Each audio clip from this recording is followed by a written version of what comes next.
हाँ यो कर रहा तू, मुझे पता था तू दिहाड़ी करेगा और कुछ तो तेरे को होता नहीं। दिहाड़ी तुझे लग रहा मैं दिहाड़ी करूंगा? वो तो मजदूर वहाँ काम कर रहे हैं, मैं सोचा एक आधी इठा कर धर दूं, नहीं तो मैं दिहाड़ी कर रहा। मालिक वाली बात है, यहाँ कोई ऊंची आवाज में भी नहीं बोल सकता मेरे साथ।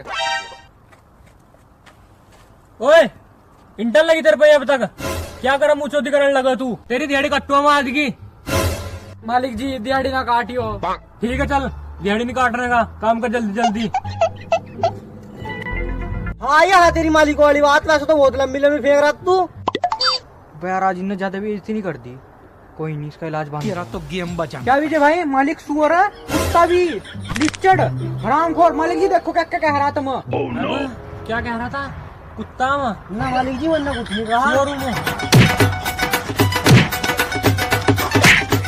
मालिक झूठ बोल रहा है, मैंने नहीं कहा।